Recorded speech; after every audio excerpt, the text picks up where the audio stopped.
अस्सलाम वालेकुम। आज मैं हाज़िर हूँ अपने टॉपिक के साथ, इसका नाम है पियाजे थ्योरी।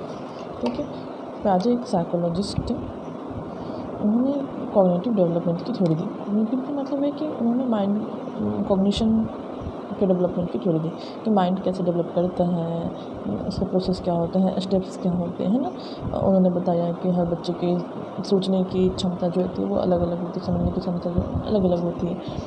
हर बच्चा जो है एक स्टेप में ही उसके माइंड का डेवलप होता है, उन्होंने ये बताया। और उन्होंने यहाँ पे हम अपने इंफॉर्मेशन को रखते हैं, मतलब उसको उन्होंने स्कीमा बोला था। ठीक है, तो इसके बारे में फर्दर मैं और आगे जानूँगी। इससे पहले मैं स्टेज ऑफ कॉग्निटिव डेवलपमेंट को जान लेती हूँ। ठीक है, तो इन्होंने मेनली क्या है, 4 स्टेजेस दिए थे।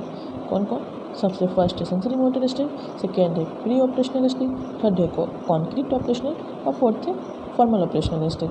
तो सबके ना एज अलग अलग है। जैसे सेंसरी मोटर के 0 to 2 ईयर्स है, प्री ऑपरेशनल के 2 to 7 ईयर्स है, और कॉन्क्रीट ऑपरेशनल के 7 to 11 ईयर्स है, और फॉर्मल ऑपरेशन के 11 ईयर्स एंड अबव, मतलब 11 साल से ज़्यादा की उम्र जितने बच्चों की, वो फॉर्मल ऑपरेशन में आएंगे। तो और उन्होंने हर स्टेजेस के कुछ खासियत बताए थे। ठीक है, और मैं उसको एग्जांपल के थ्रू समझाने की कोशिश करूँगी।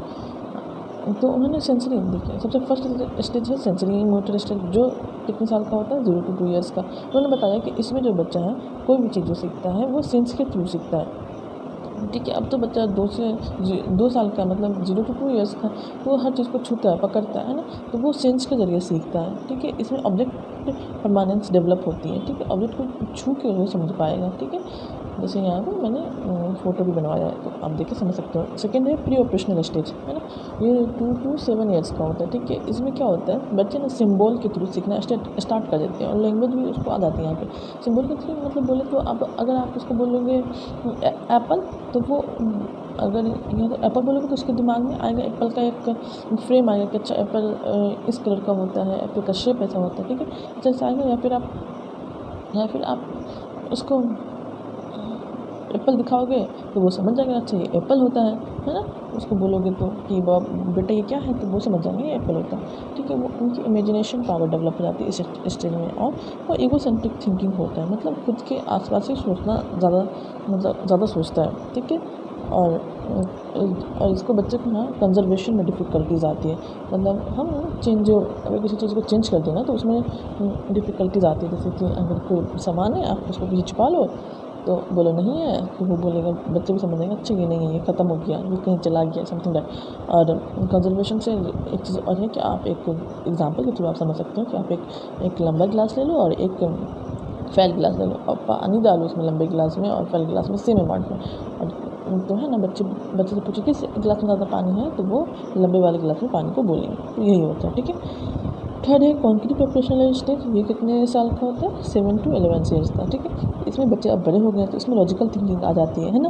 बच्चे कंजर्वेशन को जो है ना वो समझने लगते हैं, और इनिशिएशन को वो समझ जाते हैं। अब मैं इसको डिटेल में बता रही हूँ। लॉजिकल थिंकिंग कि अच्छा ये ऐसे हुआ तो ऐसे क्यों हुआ, ये समझने लगते हैं। अंडरस्टैंड कंजर्वेशन, अच्छा इस गिलास में भी इतना ही पानी, इस गिलास में इतना ही पानी है, मतलब वो उसको नाप के वो समझ जाएंगे।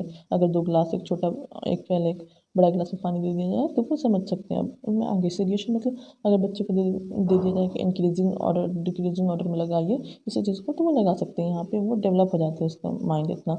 फिर है फोर्थ है formational operation, formal operational stage, ये 11 ईयर एंड अबव होता है, मतलब बच्चे अब थोड़े से और बड़े हो गए। तो ये एब्स्ट्रैक्ट थिंकिंग करने लगते हैं, हाइपोथेटिकली एब्स्ट्रैक्ट थिंकिंग करने लगते हैं बच्चे। यहाँ पे ये आपको याद रखना बहुत ज़रूरी है, फ्यूचर स्टेटमेंट भी इसमें लिखे हुए, ये याद करना बहुत ज़रूरी है। ठीक है, ये एब्स्ट्रैक्टली एंड हाइपोथेटिकली सोचने लगते हैं। ठीक है, जैसे कि टीनेजर डिस्कस करते हैं जस्टिस, फ्रीडम, है ना, उन सबों के बारे में। तो ये बच्चे अब सोचने लगते हैं, और they can solve problem systematically, एक सिस्टम के थ्रू बच्चे ना प्रॉब्लम सोल्व करने लगते हैं। Develop logical reasoning and scientific thinking, बच्चे में लॉजिकल रीजनिंग भी आ जाती है, साइंटिफिक थिंकिंग आ जाती है, और एक चीज़ और एब्स्ट्रैक्ट थिंकिंग भी आ जाती है ना। अब इसके ना मेन 3-4 इम्पोर्टेंट के कॉन्सेप्ट हैं, इसको हम जानने की कोशिश करेंगे। जैसे कि स्कीमा, इससे पहले भी मैं बता चुकी हूँ स्कीमा क्या होता है। तो ये मेंटल स्ट्रक्चर होता है idea about what we know, मतलब हम जितना भी जानते हैं वो कहाँ जाके स्टोर होता है, स्कीमा में। तो उसका जब नॉलेज जमा हो जाता है, मतलब ब्रिक्स ऑफ नॉलेज, उसको स्कीमा बोला इन्होंने जिन प्याजे ने। एसिमिलेशन है, एकोमोडेशन है, इक्विलिब्रेशन है। ठीक है, सबसे पहले एसिमिलेशन से स्टार्ट करती हूँ। एसिमिलेशन मतलब एडिंग न्यू इन्फॉर्मेशन, मतलब अगर मुझे कुछ चीज़ पता है उसमें न्यू इन्फॉर्मेशन जोड़ूंगी तो क्या होगा, एडिंग होगा। जैसे कि बच्चे को आप बता दो कि ये क्या, बर्ड्स कैन फ्लाई, मतलब चिड़िया उड़ते हैं। तो अब वो देखेंगे कि आसमान में कोई एयरप्लेन उड़ रहा है, तुम बोलेंगे मम्मी मम्मी देखो देखो वो चिड़िया उड़ रही है, तो उनकी मम्मी समझेंगे नहीं बेटा चिड़िया नहीं है, ये एरोप्लेन है ना। तो वो समझ पाएंगे अच्छा एरोप्लेन भी उड़ती है ना। तो वो ऐड किए अपने नॉलेज में, उसे पहले वाले नॉलेज था उसमें एक न्यू नॉलेज को ऐड किया, इसी को हम एसिमुलेशन बोलेंगे। ठीक है, अकोमोडेशन मतलब चेंजिंग स्कीमा, मतलब अपने स्कीमा में वो चेंज करते हैं। जैसे कि उन्होंने, हाँ, आप उसके घर में बिल्ली है, वो बिल्ली को देखा है, बिल्ली के 4 पैर होते हैं, एक पूँछ होती है ना। अब वो बाहर निकला, अब उसे कहीं पे डॉग दिख गया, तो अब वो उसको देख के बोला मम्मी मम्मी देखो ये बिल्ली है। बिल्ली तो बिल्ली नहीं बच्चा, ये बिल्ली नहीं है, ये तो कुत्ता है। तो वो अच्छा तो ऐसा होता है, बिल्ली ऐसी होती है। तो वो चेंजिंग स्कीमा। ठीक है, equilibration to balance between assimilation and accommodation lead to cognition growth, मतलब एसिमुलेशन और एकोमोडेशन में बैलेंस बैलेंस बनाना, ये क्या कहलाता है, इक्विलिब्रेशन कहलाता है। ठीक है,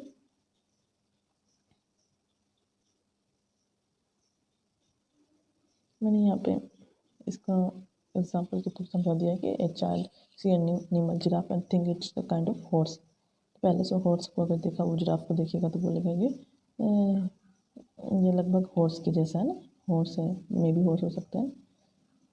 वही लिखा हुआ यहाँ पे मैंने लिख दिया था। ठीक है, ये आप समझ जाओ। ठीक है, अस्सलाम, थैंक यू फॉर वॉचिंग, अल्लाह हाफिज़।